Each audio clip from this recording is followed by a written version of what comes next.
Hello everyone, मेरा नाम है तपिश। आज हम बात करेंगे निफ्टी पे। निफ्टी से निफ्टी कल किस अकॉर्डिंग परफॉर्म कर सकते हैं।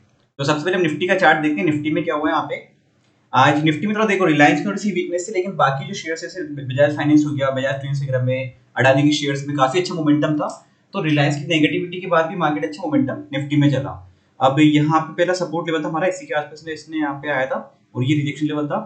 इसी के पहला रिजेक्शन लिया यहाँ पे, धीरे धीरे थोड़ा बेस बनाया यहाँ पे और फिर मोमेंटम अच्छा देते गया। ये रिजेक्शन ब्रेक करा, फिर नेक्स्ट टारगेट यहाँ था 19,414 तक का लेवल, वहां तक उसने टारगेट लिया है यहाँ पूरा। अब हम कल के लिए देखते हैं कल क्या रहता है यहाँ पे। तो ये पहला सपोर्ट लेवल यही कहलाएगा यहाँ पे, जो रेंज बनी हुई है इस जगह पर।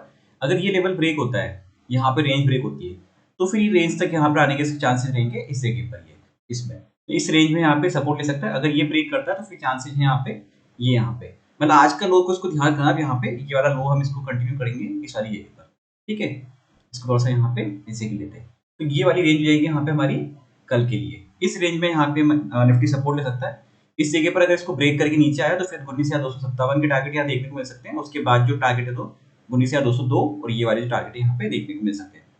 और आज जैसे जियो फाइनेंशियल की उसकी भी लिस्टिंग भी थी, तो जियो फाइनेंशियल का नेगेटिव हुई लिस्टिंग, मतलब फ्लैट हुई थी, उसका तो नेगेटिव हो गया वो। तो या तो जिसके भी थे, मतलब जिसका अलॉटमेंट हुआ तो उन्हें प्रॉफिट बुकिंग आ सकती है, वाली रिजल्ट हो सकते हैं, तो वाली चीजें साथ में।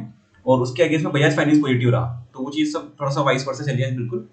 अब हम देखते हैं यहाँ पे निफ्टी में, अगर इसको ब्रेक करता है कल टारगेट को 19,414 को, तो 19,464 के टारगेट पहले देखने को मिल जाएंगे, फिर उसके बाद 19,553 के 43 के, तो ये टारगेट हमारे को देखने को मिल जाएंगे निफ्टी में कल के लिए। कल फिर निफ्टी की एक्सपायरी में तो मोमेंटम थोड़े से अलग तरीके आ सकते हैं, अच्छे एक ट्रेंडिंग मोमेंटम भी आ सकते हैं उस हिसाब से। अब हम देखेंगे बैंक निफ्टी का चार्ट।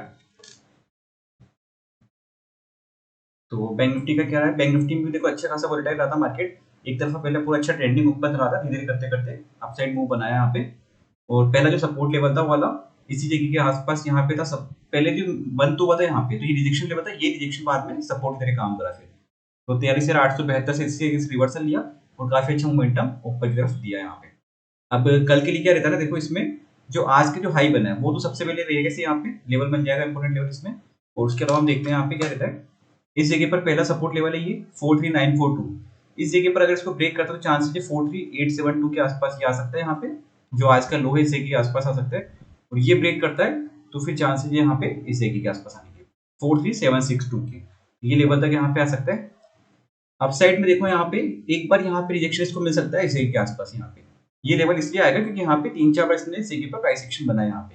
पहले तो इस जगह पर रिजेक्शन बना था यहाँ पे इस टाइम पे, और बाद में यहाँ पे सपोर्ट का काम करा है।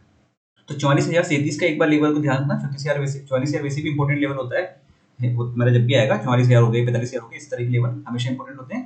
तो उस जगह पर यहाँ पे रिजेक्शन ले सकता है, उसको ब्रेक करेगा तो फिर चांसेस है ये वाले इस जगह तक आने की, यहाँ पे 44,106। वो ब्रेक होता है तो फिर 44,185 44,282 ये लेवल देखने को मिल जाएंगे आराम से इसमें बैंक निफ्टी में यहाँ पे। तो अच्छा ट्रेंडिंग मोमेंटम मिल सकता है यहाँ पे। और बाकी यहाँ पे अगर इसने रेंज पे निकाला दिन भर, तो फिर यहाँ पे ट्रेड लेना बंद, मतलब अवॉइड करना ही बेटर है। यहाँ पे नो ट्रेड जो मिल जाएगा यहाँ पे। अब देखते हैं फिर निफ्टी में सीएनएक्स फाइनेंस का। तो कल तो इसकी एक्सपायरी भी, तो इसमें तो ये हो सकता है कि दिन भर में एक बार थोड़ा सा मतलब 11 साढ़े 11 बजे तक एक रेंज में निकाल दे मार्केट, या स्लो मोमेंटम दे, उसके बाद एक ट्रेंडिंग हो सकता है। इसने भी अच्छा खासा यहाँ पे रिजेक्शन लेवल था, उससे रिजेक्शन दिया इसने मल्टीपल टाइम्स यहाँ पे। तो अब जब भी इसको ब्रेक करेगा आगे पीछे कल परसों दिन कभी भी किसी भी दिन, तो अच्छा मोमेंटम अप साइड में देखने को मिल सकता है। और डाउन साइड में देखो यहाँ पे ये सपोर्ट लेवल ये है ही सही इस जगह पर, और एक रिजेक्शन यहाँ पे इस जगह पर आता है। तो नेक्स्ट सपोर्ट यहाँ पे आता है इसमें ये वाले लेवल पे। तो ये लेवल्स हो जाएंगे इसके यहाँ पे कल के लिए। तो इसमें कोई ज़्यादा चेंज करने की नीड है नहीं अभी। यहाँ पे छोटे छोटे प्राइस एक्शन बन रहे हैं यहाँ पे। तो अगर ये रेंज में निकालता है यहाँ पे, जैसे एक रेंज बनाई इसने यहाँ पे, इसको ब्रेक करा तो ये मोमेंटम, लेकिन लास्ट मोमेंटम पे निकाला है, ज़्यादा टाइम बचा नहीं था, उसके लिए इतना ट्रेंडिंग मोमेंटम आया नहीं। पर ऐसी रेंज अगर कहीं बनती है कल और उसके बाद एक ट्रेंडिंग मूव देता कहीं पर, तो फिर अच्छा मोमेंटम निकल सकता है यहाँ पे। देखो 11 बजे से लेकर आराम से इसने 3 बजे तक का मोमेंटम इसने एक ही रेंज में निकाल दिया यहाँ पे। ऐसा कोई मोमेंटम कल मिले, उसके बाद ब्रेकआउट दे किसी भी साइड में, तो अच्छा मोमेंटम वहां पे मिल सकता है। वीडियो अच्छा लगा तो लाइक शेयर सब्सक्राइब कर दीजिएगा। Thank you friends.